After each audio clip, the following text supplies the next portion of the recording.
PS5 debuted in 2020. It brought a lot to the table. 8 Zen 2 CPU cores form the brains of PlayStation 5 and enable high-speed complex gameplay, with character counts reaching into the hundreds and frame rates that can be as high as 120 frames a second. PS5 has a powerful RDNA 2 GPU, which can render anything from intricate details to fantastic worlds with vast panoramas to explore. Ray tracing allows for dramatic visual improvements, including reflections off of water or glass. That's been the standard for a while, though. From real-time global illumination. A custom SSD can load data at breathtaking speed, resulting in ultra-fast transitions between game worlds and data streaming rates so high that traversal speeds are essentially unlimited. You need SSD now, though, to run these games, otherwise they won't audio tech work. brings an unparalleled sense of immersion to the sound of the games. With audio so real, you may not even need to see the enemies to know exactly where they are. Finally, the DualSense controller has haptics that let you feel through your hands what your character is experiencing inside of the game. I mean, that is pretty cool. It's wonderful to see such variety and richness of game experiences. Creators have made amazing use of the hardware capabilities, but when I talk to them, I do hear about their desire for more graphics performance. The dreams of the developers are bigger than can be supported at 60 frames per second, and that leads to an aspect of modern gaming that we're all familiar with: graphics modes.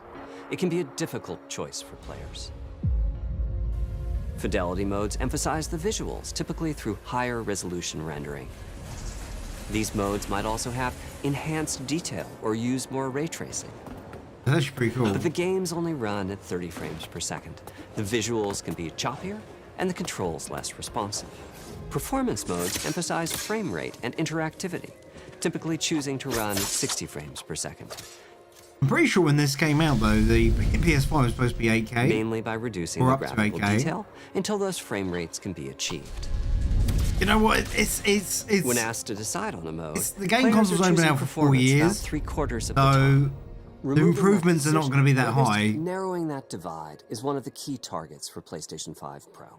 We want to give players the graphics that the game creators I just wanted it to come in black. That's the only thing I wanted. When I got my PS5, I wanted it to be PS5 Pro in black or silver, not white. In 3 ways. Here's what we call the big 3. First, we made the GPU much larger and increased the speed of the memory it uses. The result is rendering that's up to 45% faster. I mean, that's not bad. Second, we made major upgrades to the ray tracing, taking a streamlined and accelerated approach that allows calculation of the rays at double or even triple the speeds of PlayStation 5. And finally, we added custom hardware for machine learning and an AI library called PlayStation Spectral Super Resolution, or PSSR for short.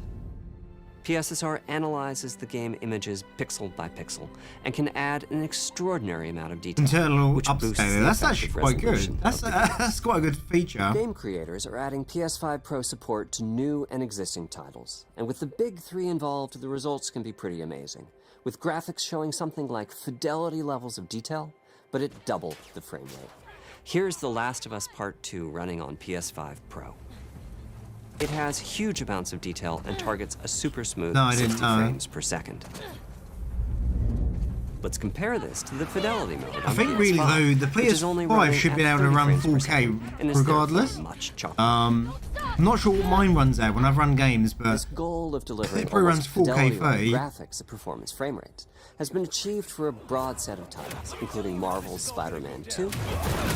It does look better, the PlayStation Pro, but it's not like a mass improvement. We can see that PS5 Pro is close to doubling the power of PlayStation 5.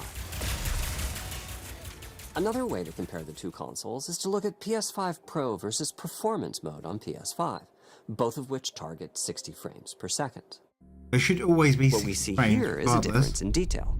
PS5 Pro is much sharper and crisper than PS5. For this, my favorite is the parade scene from Ratchet & Clank. Distant details are much clearer. And here we can see Marvel's Spider-Man 2 is noticeably higher resolution throughout the scene, including the trees and procedural cars. So overall, some remarkable improvement to the games. On PS5 Pro, we can see increased sharpness to the graphics or smoother and more responsive gameplay. This is the big... I said though, I remember distinctly when the PS5 came out, I'm pretty sure it said on the box 8K, which it's never going to be 8K, but it shouldn't have been on the box. And if it struggles with 4K and the Pro can do 4K As you've been seeing, better, machine that's learning just stupid, via the isn't it? PSSR library is being used quite broadly to add pixel detail and boost frame rate. But there are as many approaches as there are game engines. The increase in raw GPU power is being especially effective for Horizon Forbidden West. Apart from the detail boost, that extra graphics power is allowing for improvements to lighting and visual effects, as well as to the hair and the skin in cinematics. Even the detail isn't much of an improvement though, is it really? Ray tracing is finding broad usage as well, particularly when the games are focused on higher frame rates. The faster hardware in PS5 Pro can make a real difference, allowing Gran Turismo 7 to add ray-traced reflections between the cars in gameplay, while continuing to support their targeted 60 frames per second. It should always be 60, it shouldn't be is also target. delivering big wins for Hogwarts Legacy, allowing not only for better reflections and a greater variety of reflective surfaces, but also for further realism in the casting of shadows.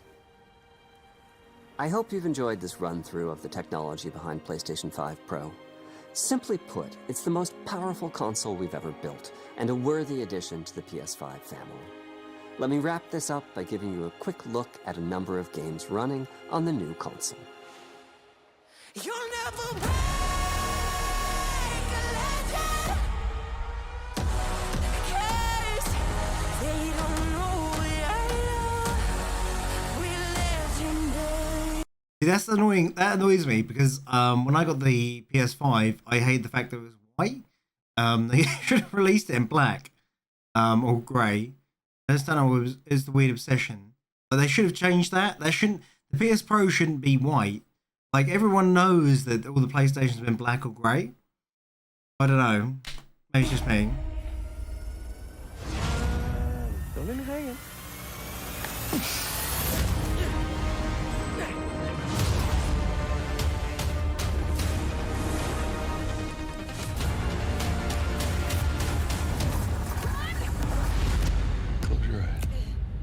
It'll be worth it.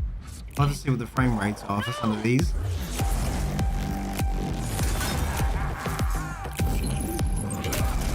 Did I do it? Oh, what is this? What's with all the neon?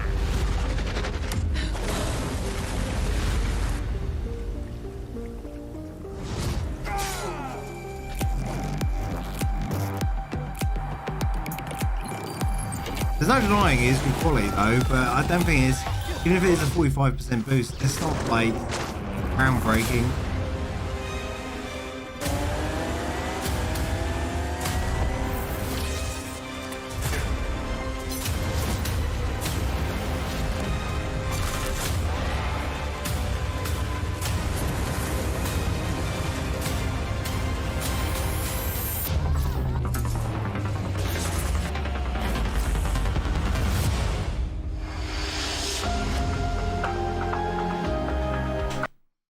Okay, no vertical stand. Vertical stand sold separately there. That right there is already annoying. Price in the UK will be £700. That is crazy. That's a crazy amount of money. No, that's not worth it. I don't think. Not for that percentage of a boost. I think if the boost, if it was like a lot, considerably a lot more boost, like graphics and performance. Yeah, maybe, but that's got to be the most expensive console. That's not even with any games. That's too much money. No one's gonna. No, that's not gonna. They're gonna bring the price down. That can't be right, surely. I mean, you can buy a good gaming PC for £700 and probably get maybe close to the same frame rate and performance.